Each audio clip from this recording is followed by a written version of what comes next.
Okay. Hi, thank you for coming tonight. And AI series. Tonight is the second of three. So you can come back in 2 weeks. Next week is a holiday, Jewish holiday, so we skip one. And 2 weeks from now, 26 is the last one. And by the way, my name is Yutaka. I'm a professor at Design Management Program, Business School. And not many people know that Pratt Institute has business school, but I'm teaching there, so I think it's there. So anyway, I talked about AI last week. It's more general talk. And today, Nathalie Waelbroeck. Yeah. Good? Okay. We'll be talking about more transportation, right? And architecture. And she can talk ABS in detail, but she's an architectural designer, project designer at IBI Group, Gruz and Sampton. So Brent, Gruz and Sampton, you know, of course. So, and you got AIA award or second place or some sort of top? The New York City Driverless Challenge, we were finalists at Final Four, and can't say it out loud, but we were told we were a close second. Close second. So they designed a transportation system you're going to mention a little bit later, and she's one of the basically top tiers last year, I think. Correct? 2 years ago? I'm sorry? 17 last year? When I graduated? No, when you won that competition. 17 last year. So you're going to hear more about transportation and architecture. Okay, thank you. Oh, you need it? Or you don't No, need it? I'll just... Okay. Hi. So I'm going to be presenting AI the Backseat Driver, and since you guys already know that I was in the Driverless Futures Challenge, that's where the backseat driving comes from. But a little bit about me. So as Yutaka mentioned, I'm a project designer at IBI Group, and I work mostly in transportation architecture. So I design light rail and heavy rail train stations in Toronto. And I also work on an R&D project called SAVE, which dabbles in everything from autonomous vehicles to mobility as a service to systems engineering and urban planning, and hopefully in the near future, artificial intelligence. But what I really want you guys to know is that I'm not a computer science engineer, and I don't really work technically in artificial intelligence. But last week, one of your professors said that you don't need to be in computer science engineering to be in the AI field. So I'm going to roll with that. But as a designer in the field, I think one of the biggest things I struggle with is that there are a lot of buzzwords out there between AI and machine learning and deep learning and big data and Internet of Things. There's just so many words out there, and they're really used interchangeably and confused most of the time. But what you really need to keep in mind is that AI is special. So machine learning and deep learning really go into the analytical side of the brain, whereas AI is really trying to replicate the creative side of the brain. What makes humans special? Why are we innovative? Why can we create things that computers can't create? So when you really boil it down, you have four kind of general elements. AI speaks human, which is not easy to do. 2, it analyzes a lot of data, more data than what a human can analyze, and provide more accurate results because of it. 3, it learns from mistakes and adapts to its environment. That's really challenging. It's something that computer science engineers are constantly striving for and pushing for. We're slowly getting there, but there's still a lot to do in that category. And 4, learns from data and automates repetitive learning. So my favorite example of what makes analytical versus creative goes back to one of the first experimental versions of artificial intelligence. So back in 1951, scientists really started experimenting with automated chess-playing computers. And it wasn't until 1997 that a computer was able to beat a real grandmaster chess player. And after that, people thought it was game over, that really no one was going to be able to beat a computer ever again. But then in 2005, something really interesting happened, which was that not only did a human win the competition, but 2 amateur humans won the competition. And so everyone was really mind boggled by this. They didn't understand how this happened. And the secret to it, what the takeaway was, is that a weak human plus a machine plus a better process is stronger than a strong computer, which of course is stronger than a strong human plus a machine plus an inferior process. And that's really what AI boils down to. It's that humans are able to bend the rules and break the rules to come up with better solutions to problems. I kind of want to get a little bit of feedback from you guys. What do you think makes you human? What makes you special that computers can't currently do in today's market? Anyone? I know last week you guys loved talking, so. No? I think there is that emotional aspect of this that computer would be hard to, generate, to simulate. I think humans are, probably we make our decisions a lot of times based on our feeling and our logical thinking. And I think that's very different from computer. So let's talk about that a little bit more. What's that feeling that we get? Is that intuition? Where does that come from? Is that really just full-on emotion, or is that subconscious pattern recognition that we can't understand? Any ideas on that? Let's see. No? Probably it's based on experience. You need the microphone. Ah. Thank you. Sorry about that.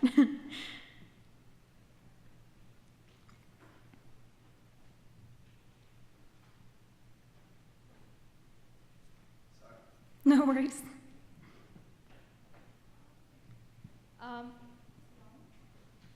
Okay, so it's based on experiences that we have had previously, which eventually translates into the kind of emotions that you incur later on in your life.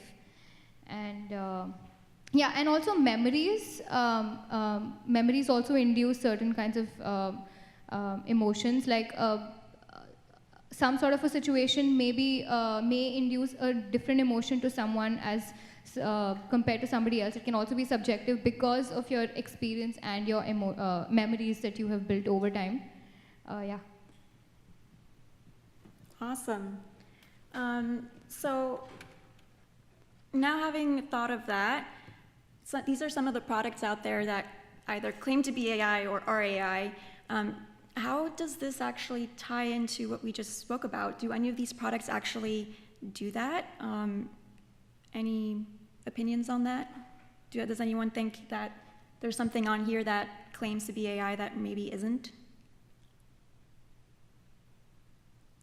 I think they certainly sort of store the memories of a lot of us, like what we have searched, what we have viewed on the internet, what we have asked the series or mentioned to the series before. That's what they do. But going back to emotion, they don't have that emotion aspects of us.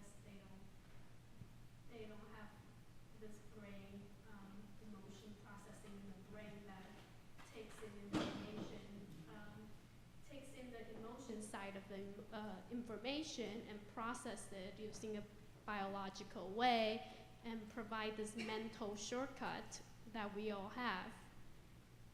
And also humans are social animals. I don't think machines are very social. Maybe one machine could be socializing with another machine and come up with something. I don't think computers today do that either. No, and what's curious there is, let's take the Netflix example for a moment. So Netflix will register what you like and what you don't like, what you tend to watch and what you don't tend to watch, and it'll start recommending similar things to you, right? But how many of you have had a friend or a family member suggest a movie to you that's just really out there, that you don't think you're gonna like at all, and you actually love it? Has that ever happened to anyone? So is that something that Netflix is good at? Has Netflix ever recommended a movie to you that's just like really bizarre? No. So I think that's kind of what really boils down AI, is that humans can sense patterns that can be so subconscious that actually computers can't recognize as easily. Isn't that just a question of how we the AI? Like, I feel like Netflix recommendation engine is just going to get more and more sophisticated. And so yeah, absolutely, yeah.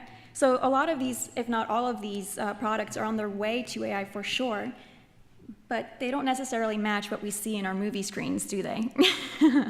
And that's not to say that these movie screens are going to be the future, but there's definitely a lot out there.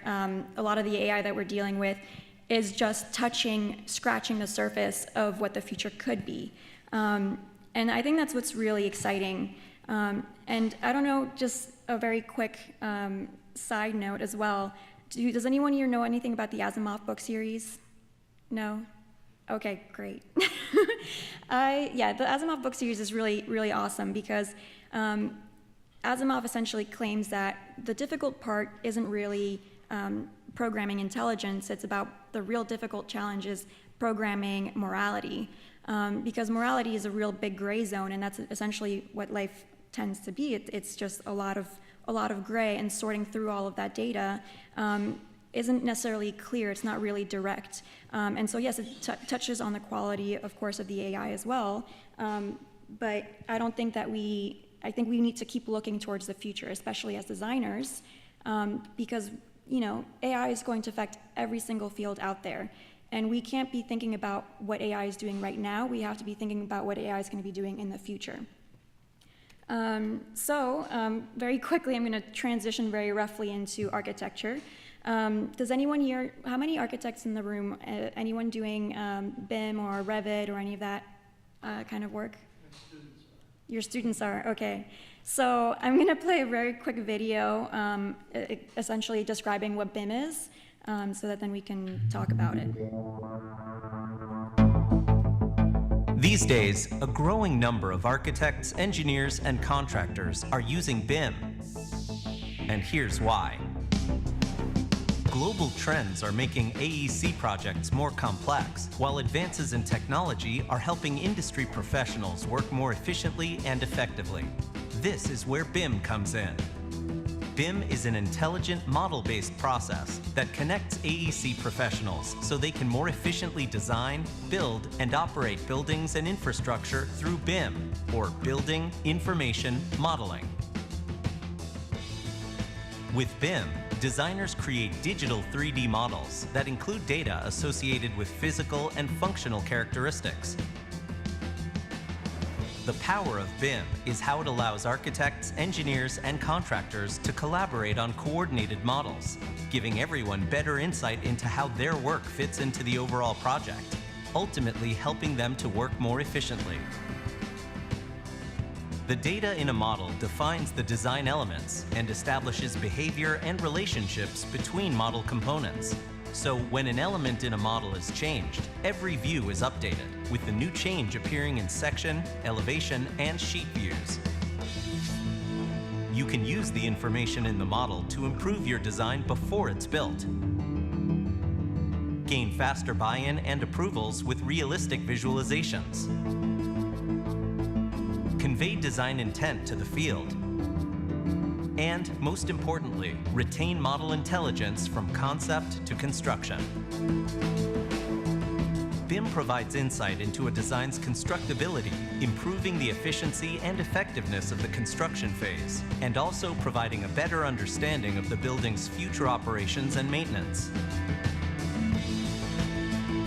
Owners can use BIM for predictive maintenance, asset tracking, and facilities management, and for future renovation or deconstruction projects. When you work with BIM, you'll experience reduced project risk, improved timelines and cost savings, and better project outcomes. And the power of BIM is growing with cloud-connected technologies that let project teams design and work together in all new ways. Driven by global trends, the AEC industry is in a time of transformation. Businesses that want to win more work, deliver projects more efficiently, and design better buildings need a powerful solution. And that solution is BIM.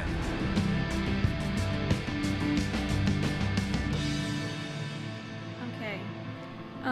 So I think the really important part about BIM is that they try to pack a lot of data into these 3D models, and they actually try to get structural engineers, mechanical engineers, and electrical engineers to also model in 3D, which is a new concept to a lot of them.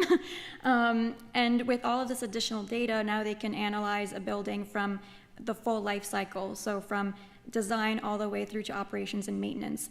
And using that data can help us not only reduce costs of the actual construction of the building, but the operations and maintenance of the building as well.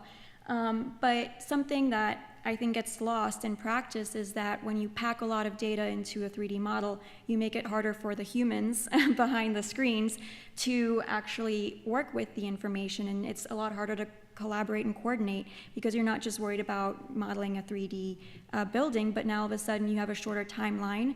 You have a lot more information that's expected from you. There's a lot out there about how electrical engineers are being expected to include much more detail in their design phase than ever before. We had contractors who asked to model 1-inch conduits into a 3D model, which is just completely unheard of. But all of that, you know, it will help with the building at the end, but no one's really talking about how you can actually change the way that we collaborate and change the way that we coordinate to do architecture smarter. So what IBI did is that it wanted to resolve this problem that we had, and it created this little robot called BIMBot. He's not actually a robot, that's just for PR, but it's a series of automated computer processes where this BIMBot takes Revit models, it runs clash detection, then it helps a team coordinate the model to make sure that clashes are being recorded, coordinated, and resolved. And then you can export an Excel file where the project manager can go through and make sure that everything's been checked off. So to me, you know, it's kind of funny because I kind of think that BIMBot's taking over my boss's job, but I'm not really quite sure it's AI yet. There's so much potential in this, but it's still just scratching the surface. So the first thing that we do is that step one is architecture, structural, mechanical, and electrical build their 3D models, and that's human operated. Then Naviswork runs a clash report and goes ahead and makes a huge tally of all the clashes and issues with the 3D models. And then it gets uploaded into a live trackable Slack channel where the team can go ahead and start tagging people to different clashes. So if I see something and I go, oh, well, electrical needs to fix this, I'll go ahead and I'll tag that elect to resolve, and BIMBot will actually recognize that we're tagging electrical, so that then when electrical goes and creates a report, it will tag them and it'll separate the problem for them so it's at the top of their list. So it tracks our communications, and it definitely goes ahead and it's pretty, it holds us all accountable to a level that we didn't used to be held accountable. And then of course you can export the Excel file and make sure that everything's coordinated. So I recently used this program for a project, and we ended up with 500 clashes, and in 2 weeks we ended up with 0. So that's the kind of results you can get from this program. But now tell me, do you guys think that this counts as AI? Is it there yet? What's the potential? Do you see this a growth for this? I just had a quick question. I'm just curious, like, what kind of issues or clashes is it? Can it recognize, like, in the model? So, for example, if electrical has conduit that's running through a structural wall, and there's no opening in the structural wall created for that conduit, it'll recognize that as a clash. You have 2 overlapping instances in a model that can't, you can't have 2 things in one place. So that'll be marked as a clash. Does it happen that, like, there's certain things that are marked as issues or clashes that once a human, like, checks it out, it's not actually something that needs to be fixed right now, or, like, is it always pretty accurate? Yeah, that's the part where definitely there's room for growth. I would say maybe from experience, maybe about 50% of them are legitimate and 50% of them are kind of fake clashes. But it definitely depends on the model, right? It depends how clean your model is. And you should always have a clean model, because if your model is sloppy, there are going to be other errors with the model that you're not seeing. So you always want to have the most accurate product out there. Yeah. I don't really understand what you're talking about. I mean, wouldn't that just be a feature to the application of spotting mistakes in the model? Yeah, but what if, right, so all the hard parts, right, so building the model, actually fixing the problems, all of that is human operated. I will tell you that we actually do advertise this as AI right now. And I don't think that it is. I agree with you. But there's the potential that Mr. Bimbot can go ahead and not only figure out what all the problems are, but it could also potentially start to fix them on its own without talking to us, right? And I think that's really where it gets more interesting and gets more into the AI. Is this the technical definition for AI? I mean, is it subjective? AI is a subjective term. Even if you talk to computer science engineers today, there's no real consensus. And there's what people call weak AI versus strong AI. So that's why I was mentioning Netflix, for example, or Facebook ads. A lot of people confuse that for AI, and that's something you could qualify as weak AI, but it's not something that's really recognized as really revolutionary or anything like that. Like a recommendation engine or something is... Yeah, so again, it's like machine learning and deep learning versus artificial intelligence, right? Machine learning and deep learning is part of artificial intelligence. It automates part of the process, but it doesn't encompass the whole picture. So what's an example of Really strong AI? Strong AI. The strongest we could probably get to right now is Siri and Alexa. They understand your your language. They'll extract the information that they need, and then they'll search the internet and scour and return with a response. That's probably about the strongest we have at this point, but it doesn't have automated repetitive learning, right? And does it adapt to its mistakes in its environment? I don't know, that's an interesting question. Yeah. Siri will tell you a long way around. It doesn't know the local frequent routes to go quickly, I've discovered. And maybe this process, Siri can learn if enough people, instead of their cars or whatever, take a more direct route. Maybe Siri can learn to not send you its precise way. Yeah, yeah. So that would be one example of it become this. Another footnote that I think is important, because Bimbot and artificial intelligence can do the stuff, when it actually gets printed out, let's say when an architect or anyone else, contractor, has it laying out on a table or on their computer, most of these programs have it in color. The electrical will be one color, mechanical will be another. But then when you have to submit it, like to the agencies of the city, the Department of Buildings, Department of Transportation, all of that has to be black and white. Mm-hmm. They do not accept color, and it's just ridiculous to have 10 different systems going on, from electrical to mechanical to structural to you name it, and have it all in the same black and white. Yeah. So maybe this, I know that already contractors have all this, they're carrying around their own computers and not depending on paper drawings.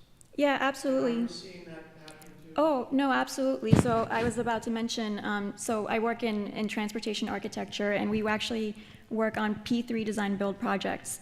So for people who don't really know what that is, it's a fast-tracked building process where you design and you build at the same time. And then the P3 just adds a level of complication, which means it's a public-private partnership, which means that technically our client is a contractor as the architect.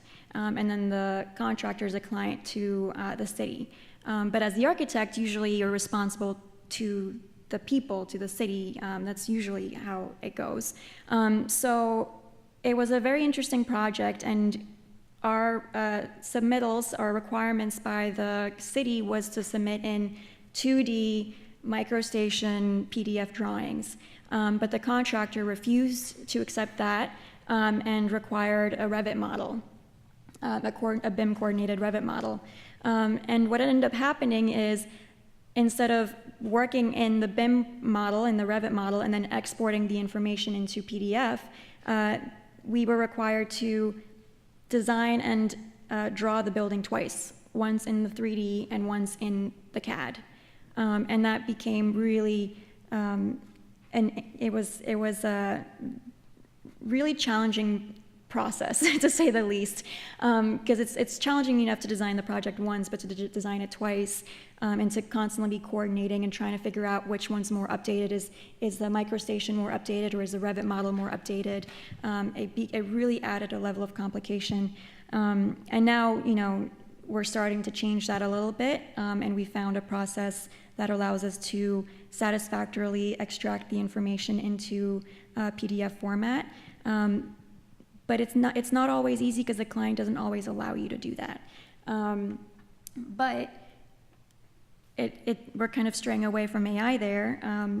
The idea is that BIM and BIMBot and all of that, there's so much technological progression, and if the city really wanted to do a P3 design build project, that's a challenging project delivery method. Why not start looking at more alternative and advanced project coordination and project design methods? So there's kind of a inconsistency there as far as to how we want to legitimately progress. You have to progress both areas at the same time. You can't just kind of change the project delivery method and then not change the project design and project coordination method. So I don't know if this is a good time to move on. I think, does anyone have anything else to ask or to comment on the BIMBot and whether you guys think it's AI or not, or no? Okay. So another thing that I want to talk about is parametric design. And parametric design is interesting because it's not just the subjective. You can't just scrunch up a ball and call that art. According to parametric design, what they want to know is calculate the precise measurements of that ball and understand what the algorithmic calculation is. So it's all about quantifiable data and designing to a quantifiable means. So I'll play this, hopefully no sound. This is being used in everything from space planning to massing to passenger flow analysis to facade studies to more or less to urban planning. And the idea is that you can upload a vast amount of information into programs like Grasshopper, and this is at Galapagos, and you can tell the program how you want it to handle the data. So if you're telling it, for example, I want you to find the best position for this square that allows for the maximum daylighting, right? You see the program now is saying, okay, you want the maximum daylighting. I'm gonna go ahead and move this square in every single possible location until I find the maximum daylighting that you're asking for. And you can do this, the applications, again, are massive. And it allows designers to do what we normally can't do, right? Normally we test a method, we decide if we like it or not, we might move it, we might change it again. It's all about trial and error, and we're limited to what our human brain is capable of handling. So, yeah. Why can't you optimize that empirically, not theoretically? Like, why can't you just theoretically figure out where that's possible? Because expectations are increasing in design. So before, all we needed was the building, right? But now people are with sustainable architecture, or they want to know, make sure that heating costs, cooling costs, lighting costs are being minimized, so that at the end of the life cycle of a building, which in transit it's over 100 years, you spent the least amount of money possible. Because what we've discovered is that we've been focused so much on trying to minimize the cost of construction that then the cost of operations and maintenance is exorbitantly higher than the actual cost of the construction of the building. And the theory, the goal is to be able to balance the two out. If you spend a little bit more in construction, does that mean that we spend less in the operations and the maintenance of the building? And so now you're talking about a science. It's less theoretical, it's less subjective. People want to know and make sure that they're really designing the best possible solution for a site. And it's kind of interesting because, as technology increases, right? Have you ever been in like an old building and you find that a room is too hot, and then you go to some of the newer buildings and it tends to be a little bit more even? That's been forced. It's been forced through a lot of, coordination and a lot of technological changes. And so parametric modeling, we have people from MIT doing really intricate facade studies where, for example, you have solar panels that shift and move to follow the sun at the angle of the sun, so that your solar panel is constantly getting the maximum daylighting so it can generate the maximum amount of energy. And it actually increases your energy production by 90%. So, I mean, it's those small things that make a big difference. And the expectations clients, that's what they're expecting now.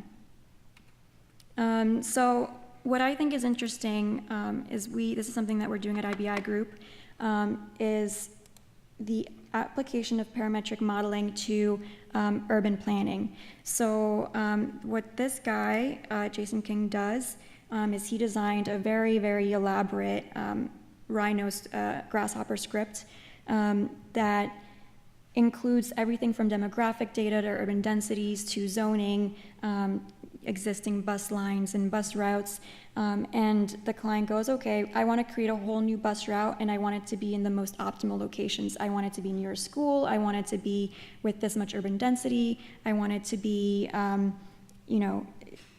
this far away from an existing bus route. You set up your parameters, you download all the information from the internet, and then you can actually go ahead and run the script, and you'll see what the program does. So those white circles, that's the program actually testing each possible location along that line to find the maximum solution.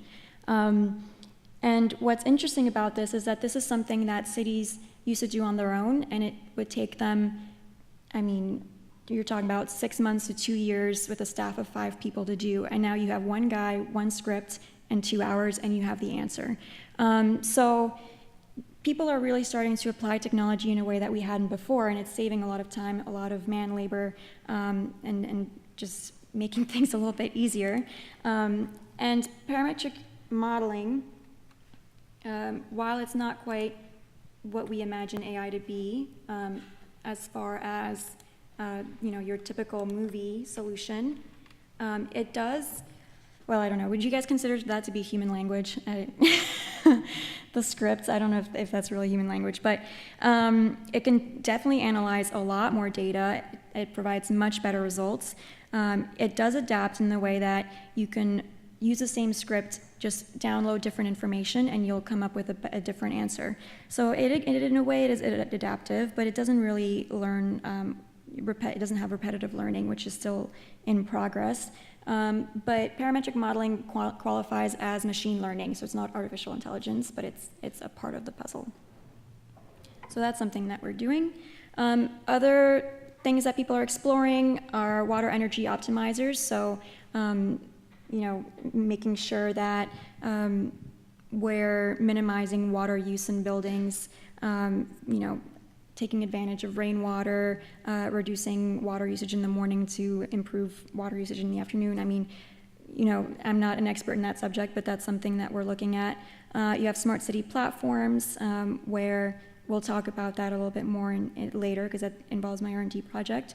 You have asset management, and I mean, there's just all kinds of things that people are doing.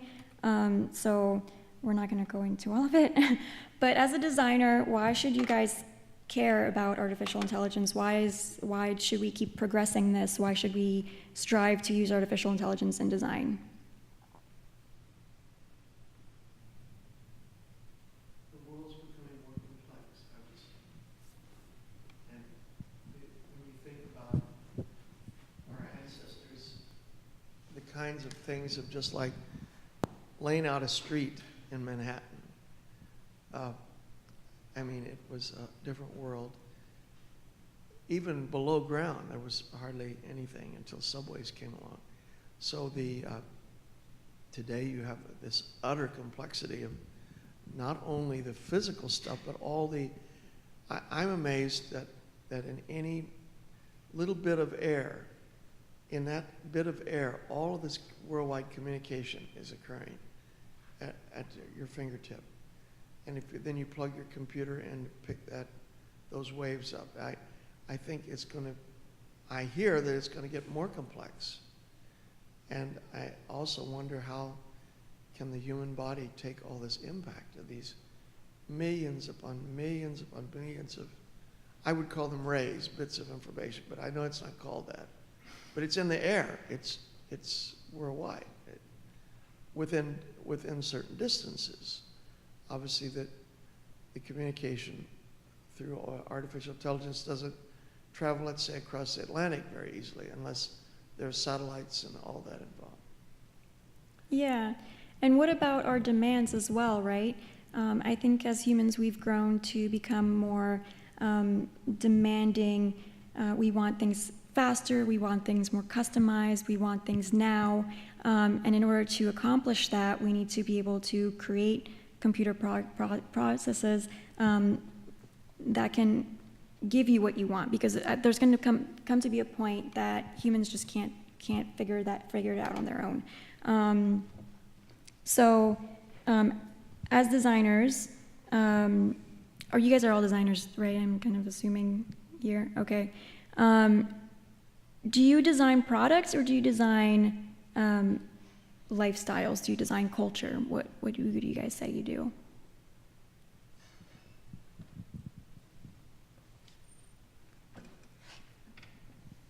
I was just thinking that going back to your question, why should you care? I think the answer is kind of obvious that we should care because it's what's happening in the world and we want to catch up, obviously. And as a designer, what you do is that you ask questions, you figure out what the questions is, you ask why, and then you use what resource you have to solve that problem, and that AI should be one of those resources. But I was also thinking that at the beginning you talk about what AI cannot do, and we all know that the process of design thinking requires the sense of intuition, which is probably exactly what AI is lacking right now. You could imagine AI taking over a job of a computer scientist, a code writer, those people who did the city research to figure out where bus stops should go. That is what AI could take over, but AI cannot take over the design thinking, which requires your intuition. And then maybe that links to when we design a product, there is this you think about, like if you give the job to a computer, yes, the computer will run the codes and tell you, okay, this is the best product, this is the best way for you to design a product. But as a human, we question, oh, why do we design the product in the first place? Maybe it's for a lifestyle culture. Well, so there are two things I kind of want to tackle in there, right? Which is what AI currently is and what AI is going towards, right? So the goal of AI is to learn how to do that innovative stuff, that intuition, to understand how to do that. So in that case, I do think that AI could take over design, large amounts of design. I do think that's very possible and realistic. But the second thing is, I don't think designers are the only ones who have to be intuitive. I don't think that machine learning and deep learning, which is kind of what you were referring to before, I don't think that's enough to replace a computer science engineer, because computer science engineers also have to be intuitive in their own way. So I feel like you can't really, you kind of have to be careful and when you try to figure out what it is that the value that humans add to a job, but also be understanding of the fact that AI could reach that potential, and what happens when AI actually does reach that potential. What's that going to do for you as designers? So would you rather AI come out there and actually take over your job without you knowing it, or would you want to be a part of the creation of AI so that it actually works with you and not just takes over your job? Is that a potential? Do you guys see that happening? Or do you kind of believe that AI would never be able to take over all human jobs?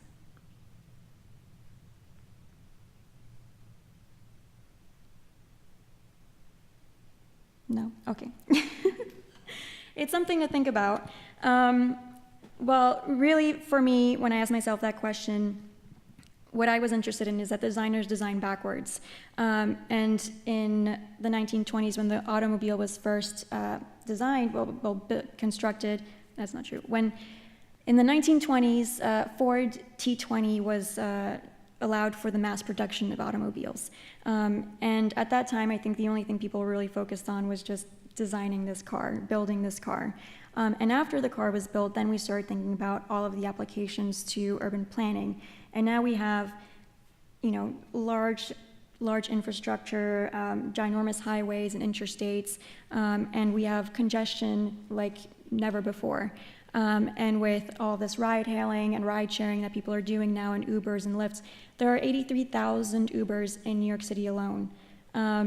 That is a ginormous amount of vehicles out on the streets, and it's more than there ever used to be. So now we're seeing traffic congestion go down to 5 miles per hour in the city, which is the slowest it's ever been. And if any of you know how fast a human walks, it's between 4 and 6 miles per hour. So you are literally better off walking than you are getting in a car nowadays. And so, you know, I think part of the reason is that we could have designed our cities better. We were reliant on the fact that cars could be the end-all for eternity, which is not really turning out to be the case. So as designers, I kind of want you guys to think, what do I want my world to look like in the future, and how can I design a product that's going to get us there? This talks a little bit about you know, what ended up happening. We have all these suburbs with these back-to-back houses, and now that's what people don't want, that people are running away from this. And not only did cars create this level of urban planning, but it also reduced the transit ridership by 47%.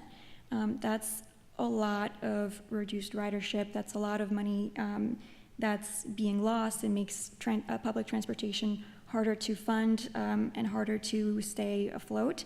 And it also makes it less efficient. It's very difficult to build a bus route or a train stop in this kind of an urban environment because you couldn't get enough ridership on that vehicle to meet the cost. So when I was asked to participate in the New York City Driverless Future Challenge of 2017, the big question I asked myself was, why should I care? What, as a designer, do I have to do with the future of driverless cars? Just build the thing and then I'll figure it out.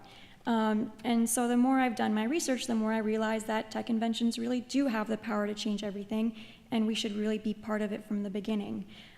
So at the time, I used to work 80 hours a week, and I lived in a transit desert, which really sucked.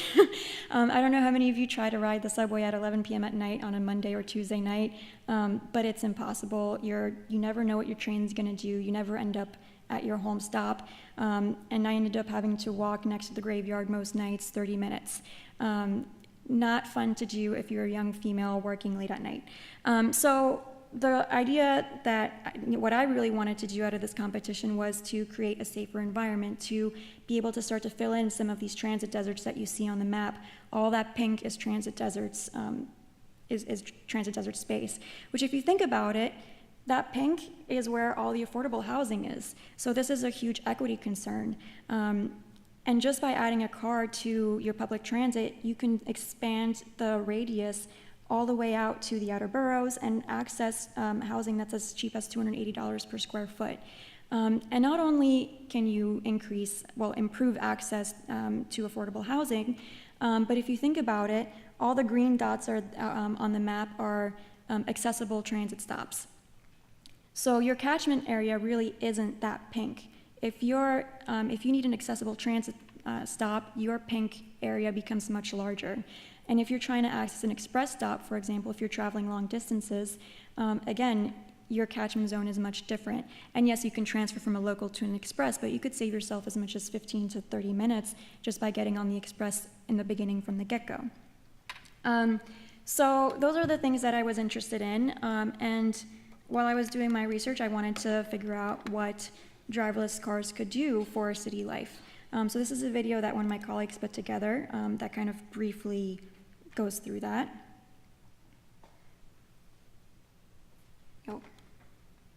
driverless cars has the potential to greatly reshape our urban future. There are many possible directions that a city could take to prepare for this technology, from ignoring it, which could result in the magnification of existing problems, to leveraging it to help achieve city building objectives. We've been at a similar crossroads before. A century ago, the personal automobile emerged as an opportunity to escape the polluted industrial city for the allure of a suburban paradise.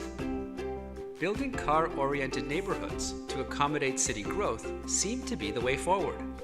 But today, paradise is lost. Congested commutes, unsafe streets, pollution, and crumbling infrastructure are the defining legacies of the car-oriented environments that now make up our cities. Let's imagine a not-so-distant future where driverless cars are widely used to get from A to B as people safely rest, read, or work while being chauffeured to their destination. This might only intensify traffic and discourage walking and cycling, as vehicle travel would increase and people would tolerate even longer commutes than they do today. But what if we took a proactive approach and learned from our past mistakes? Driverless cars could be used to create a more efficient, shared, and multimodal transportation system by providing connections to rapid transit. Instead of unsustainable, sprawling neighborhood design, these areas could become the very models of sustainability. Instead of convenient mobility being a luxury, driverless cars could deliver quality, cost-effective transportation for everyone who needs it. Instead of dedicating valuable land to accommodate parking, we could transform massive parking lots into outdoor markets, recreational spaces, or urban agriculture. With this new transportation technology, we have a chance to define a better urban future. Let's craft smart policy and support innovative design that puts people first. New partnerships between the public and private sectors are imperative so that this new technology is leveraged for sustainable city building. We can play a role in defining the cities of tomorrow. Let's make the right choices today. The real idea there, right, that they kept talking about multimodal transportation. It's not just about getting in your car, living 5 miles away from the city and sleeping in your car while your car chauffeurs you to your office. It's really about staying close, keeping compact urban environment, and having your car take you to more efficient modes of transit, like light rails or heavy rails or, whatever it is that you want to use, your trams. And what's interesting is there's a lot of concern about what companies like Uber and Ford are going to prefer. So it's in their best business model right now to make more money. You have to give more rides and drive longer distances. And so this time around, what we want to do is figure out, can we design the systems better from the beginning so that we don't just fall into the auto manufacturer's needs and desires. So what I thought was interesting is, I don't know if anyone went to the AI Driverless City Symposium last December, but they had an academic there, they had an Uber tech guy there, and then they had the Manhattan Borough president there.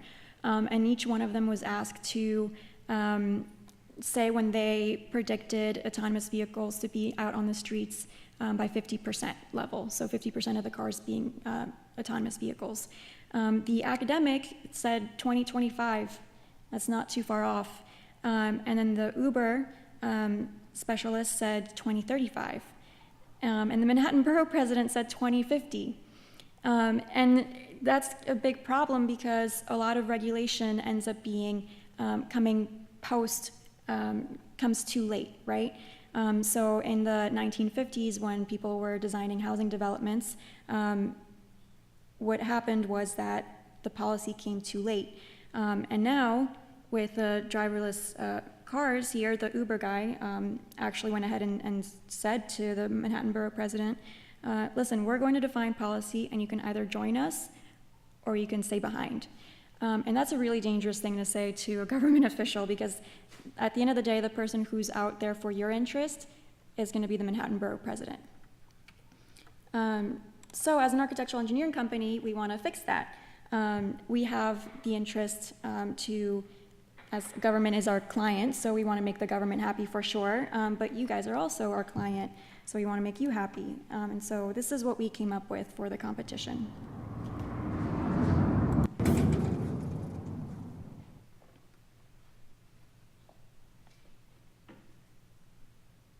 Good morning. If you want to make it to work by 9 a.m., you should leave in 15 minutes. You have a 24-minute walk to the local G train, transferring at DeKalb Avenue onto the Express A train, then a 5-minute walk to work. You should take your umbrella. It might rain today. Would you rather listen to her and walk for that long? Or would you rather use Save? Think of Save as this great friend who always picks you up, allowing you to skip that long walk and the hassle of car ownership. Save works as a support system to the existing MTA services, connecting more people to the wider network of transportation options, making neighborhood drop-offs along the way at a variety of locations. This AV shuttle system eliminates the first-mile dilemma of public transportation by taking users to the nearest express or accessible subway station, creating better access for all New Yorkers in the transit deserts.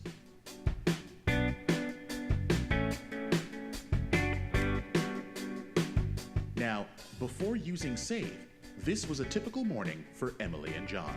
Emily and John moved to the outer boroughs because housing costs in their old communities were outpacing their salaries. Now each one of them had to wake up at least 45 minutes earlier.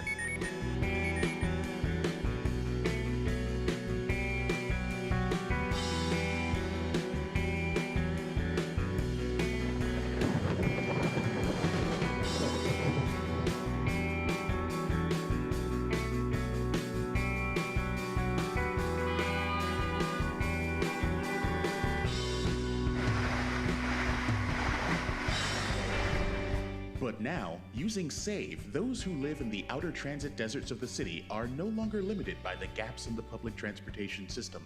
Now, mobility-limited users like Emily can easily access public transit, and car owners like John can save money, time, and resources by utilizing this service.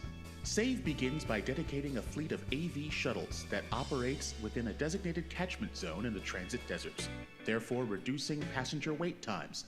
And because the AV fleet is constantly moving, the need for parking will also decrease. Now New Yorkers don't have to choose between affordability and convenience. But the benefits of Save are not only limited to transportation. Hey Siri, what are the benefits of Save? The list is long. Fewer personal cars on the road leads to less traffic congestion and less time spent commuting. Save is a sustainable shared community resource that increases the safety of users, provides greater access to jobs and less isolation for disabled New Yorkers, thereby improving the local economy, increasing real estate values in the outer boroughs, and dispersing equity. And it saves time. Time is money. Do you want to confirm your scheduled pickup tomorrow at 8:15 a.m.?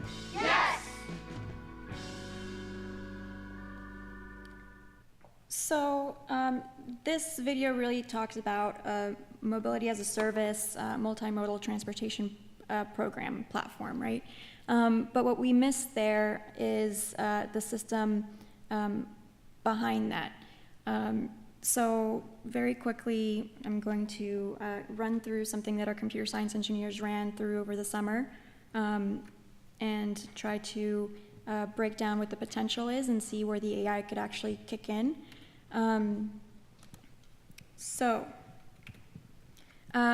Step one of AI, from what I've gathered, is you have to collect data, a lot of data.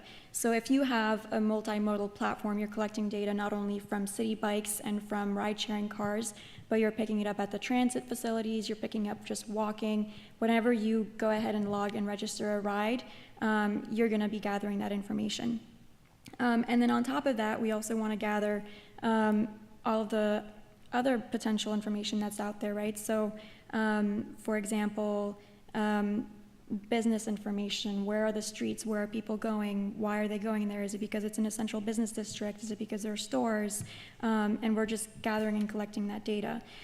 So then we have 3 trip options, which again includes not only ride-sharing options, but also city bikes and public transit. And I think, do we have a pointer? Yeah. So what's interesting about this is that we use real-time information that we collect from the MTA to be able to better tell you when you should leave your house. So it's not telling you leave your house in 5 minutes, it's telling you the train is arriving at this time. So the more accurate that this becomes, the more accurate your rides will be and your transportation will be. So we're tying back into a seamless experience, right? You don't want to wait anymore. We're coming to a point in our society when people want things now, they want things fast, and they want things seamless. So that's kind of what the real-time information is trying to do, and being able to really get more accurate time estimates in there revolve around much smarter machine learning and deep learning programs that can analyze large amounts of historic data and calculate more realistic times than we currently have.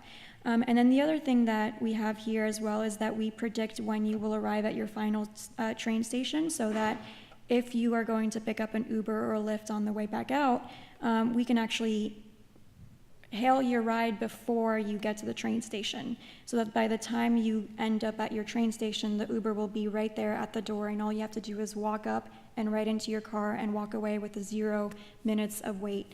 So that's something that we're looking to do. So that's part of activating the data.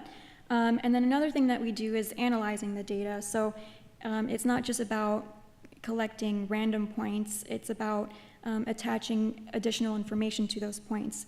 So red is pickup, blue is drop off, and you can filter all of those points based on different variables that you might be looking for. So how many people were looking for ADA accessible rides, how many of them were students, how many of them biked part of the way, how many of them walked part of the way, and being able to not only gather the pickup and drop-off points, but all of that specific breadcrumb data and also all the specific types of rides are important, because cities can then use that to help them build their infrastructure. So if you can create a heat map, a heat map, and you know that you have a lot of bikes going down Fifth Avenue or whatever, Madison Avenue, and we know that you don't have a bike lane down that road, the city can now very quickly and easily see, okay, well, we don't have enough bike infrastructure for a heavily bike accessed lane. So they can now go ahead and pay for the construction of an additional bike lane. And this is something we can do for not just bikes, right? We can do this for pedestrians, we can do this for cars, we can do this for everything. And being able to program artificial intelligence to quickly analyze this large amount of data and to then come up with very specific recommendations would facilitate the work that we do right now. I mean, how many of you bike? Does anyone bike here? How happy are you with the bike infrastructure right now? And has the city ever done anything useful, in your opinion, to help with the bike infrastructure? This is up by Times Square, where they've actually raised the bike lane. Yeah. It's pretty cool, but no one goes to Times Square, so it's useless. Yeah. So I think that's interesting, right? People keep asking for this stuff, and the response that the city usually gives is, oh, well, we need to do our study. We need to figure out exactly what it is that's necessary, because we don't want to build infrastructure that doesn't get used, right? Because money's always tight when it comes to public transit.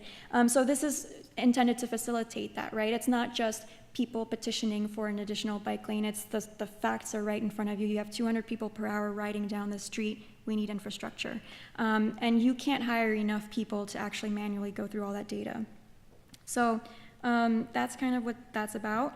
And something else that we're interested in is also calculating rush hours, because right now rush hours are very strict, right? It's, 5 to 8 or 5 to 9 a.m. and then at night, 4 to 8 p.m. But is that really what rush hour does? Like, don't we want to know a little bit more information? It's definitely, there's a flux to it. And it's not just a flux as far as, those are your working hours. What about schools? When do schools get let out? What about shops and stores? When are people moving and going in and out of things? Rush hours, congestion, it's based on time. As the hours go down, congestion and demand and travel patterns change very, very quickly. So being able to have an AI program that can predict all that congestion, take all of that information and come back with very accurate results and say, well, between the hours of 5 and 7, you got a lot of people down the street, but between the hours of 10 to 9, you don't have any traffic going down the street, right? And how can we create and design a street that can be adaptive to that kind of change? So those are some of the things that we're kind of looking at and what we're interested in expanding. And also catchment zones as well.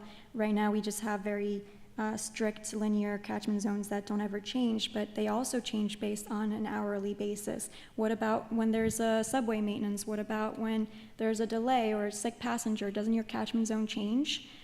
So being able to adapt to that is also, I think, important, something that we're looking to do. And being able to do that very, very quickly is something that a human can't do. Why should you care? I'm asking the question again. It's not, I think, I mentioned this a little bit before, but as designers, we don't want to be the back end of artificial intelligence. We want to be able to be part of the design from the beginning to end. And also, do you guys think that AI could take over your jobs? Is that a thing? Is that maybe? Yes? No? Still don't know. So I think for sure we can determine that our buildings will change and our cities will change. There's all kinds of implications to real estate and zoning. So what I want to ask is, who's the backseat driver? Is it AI or is it humans? Who's in control here, or who will be in control? If you go back to your previous slide, I think it has to be, okay, the guy, it's not guy's hands on the wheel.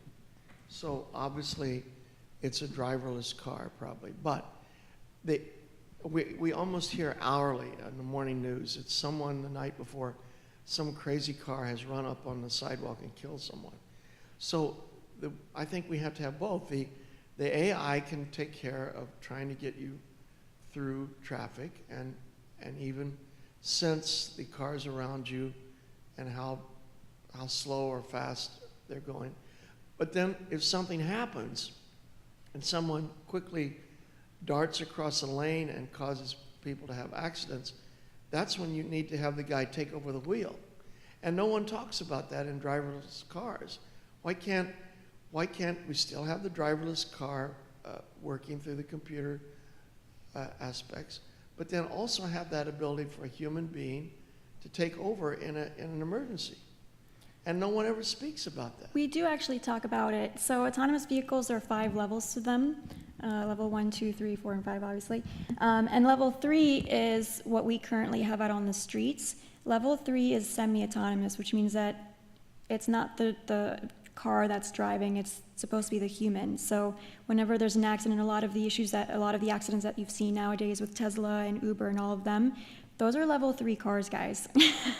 And a lot of the reason that they have crashed is because the person sitting behind the wheel was staring at their phone. So the biggest danger right now to driverless cars is the transition period. The part where people are kind of too bored to actually keep their eye on the road because the car is doing pretty well 90% of the time. Level 4 and level 5 is actually where we predict that things will get a lot safer because there's absolutely 0 chance for human error at that point. And autonomous vehicles, I don't know if you've ever been in one, they have very, very, very incredibly impressive sensors to the point where they were testing in a snowy environment once and the car stopped because it was snowing. And so fine-tuning those sensors so that it doesn't stop for snow or grass is our biggest challenge right now. But yeah, so that's a misconception. Yeah. It seems like human error here isn't on the user front end, it's on the back end where all the stuff, the underlying math, the underlying algorithms, the underlying, program is designed by someone, right, by a human, and so the human error is kind of, I think with a lot of these car accidents that are happening, it's something that was programmed incorrectly or something that wasn't thought of, or something that in theory manual override would help at the final stage, but really just should have been designed differently, or some consideration should have been, you know. Right. Well, I mean, that's kind of where the artificial intelligence really is important, right? Because if we go back to what artificial intelligence is supposed to do, you have repetitive learning. Repetitive learning means that the computer will learn on its own from its own mistakes. So you don't have to program something. It will just learn on its own. But it still comes from a set of data that's chosen. It still comes from... That's the thing that makes it special, right? That's what we're trying to accomplish, and that's why we really aren't quite there yet with the AI, is we actually are trying to teach computers to teach themselves and to be smarter than us. So, in watching this video about the driverless car, it feels still like the same thing. As a person with a disability, I've experienced all those transportation problems. And I have to say that the concept of Uber was fantastic. You know, for me, because many people wouldn't pick me up in the yellow cab, or getting to the train station being broken. And the idea that you can go on your phone and call the car and it comes and you can actually see it on the phone coming for you and taking you to the place where you want to go is amazing. However, no matter how much I love that, it still keeps adding to the problem in some way. I could see using it, you know, having this work if let's say if I wanted to buy a house up in the Catskills or something, that would be great, because I'm not a driver and a driverless car going there. But it, you know, we have accessoride. It has lots of problems. And I just can't imagine, even in my building, if a car has to come to the door or even to the corner for each person in my building and each person on the building, it just seems like it's still going to be doing the same thing and still congested and using energy, you know, overusing energy. Even if it's taking us to the bus or to the, just still seems like it's coming at it with the same idea, especially when we're living in a very congested area. So I could see this working if I wanted to go to Long Island or New Jersey, you know, someplace farther away, but in the city, it still feels like we're still thinking with the same perspective. And I'm going to give an example. When I first started working at Pratt, which was 12 years ago, the bus that went down Myrtle Avenue stopped at every single street. Every single street is stopped at. An example is now they have the Chase Bank. If you see that, it stops in front of Chase and it stops in front of Citibank. That's like less than a half a block. It's done that way for security. That's why it used to stop in front of going back to what you were saying. So we keep moving back and forth, but it still seems on the same, you know, coming at it in the same way, and I'm just wondering, you know, how to break out of this way of thinking. Right, which is kind of what we're actually trying to do with Save, right?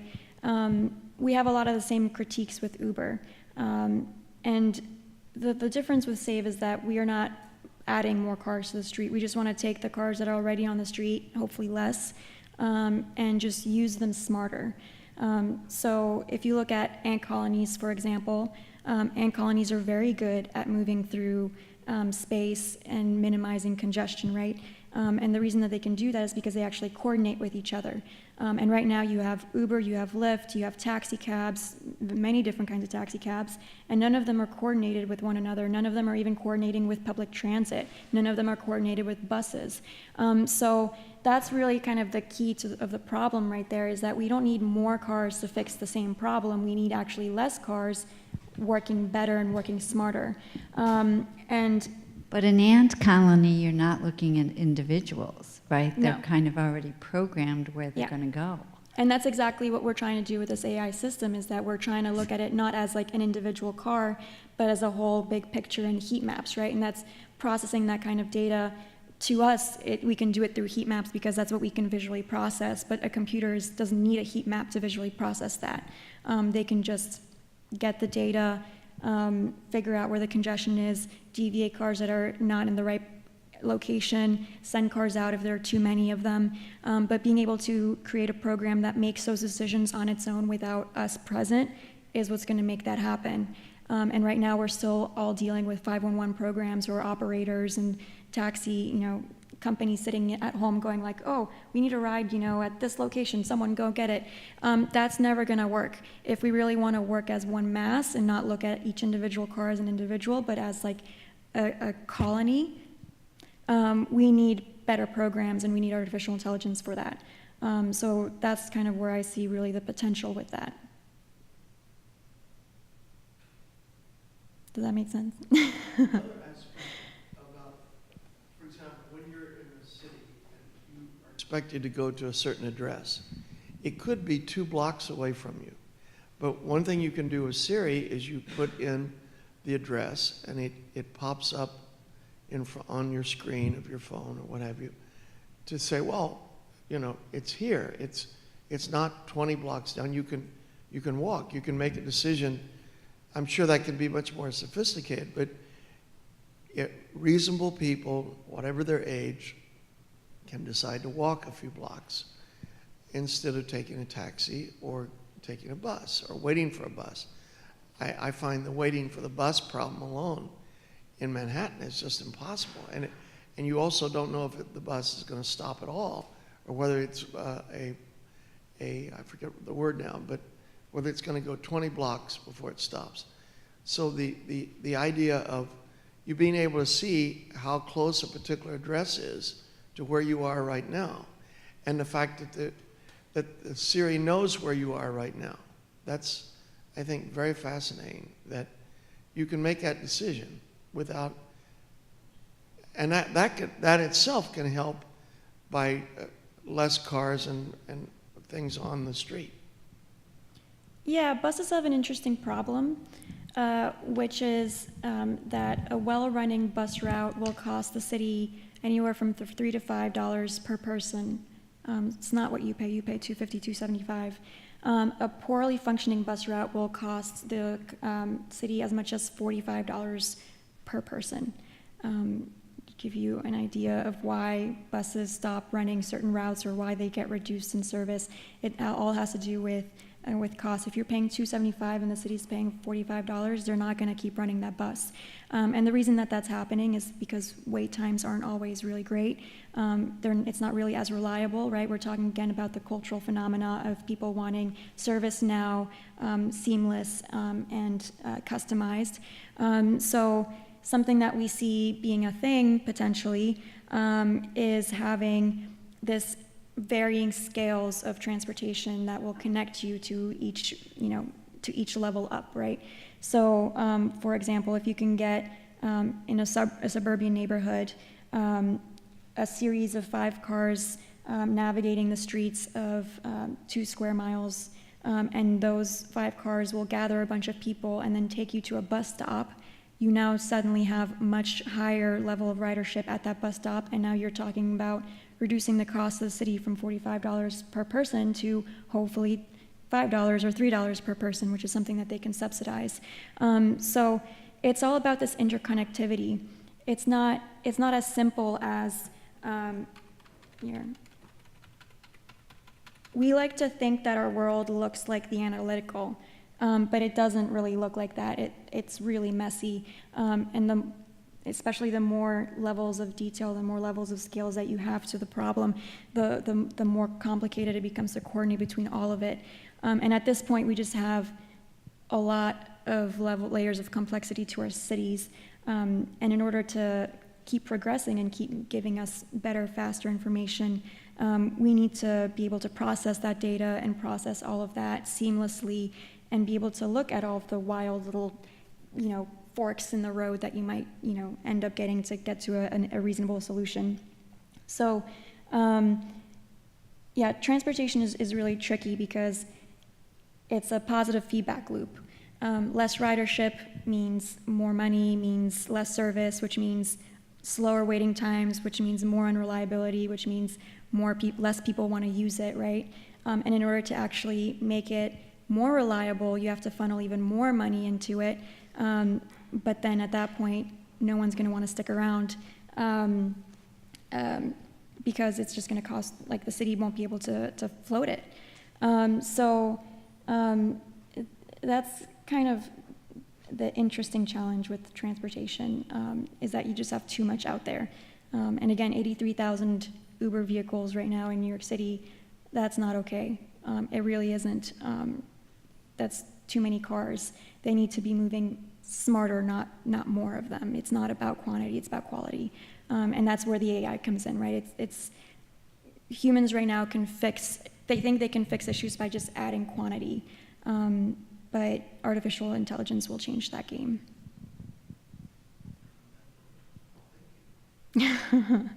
All right, thank you everyone.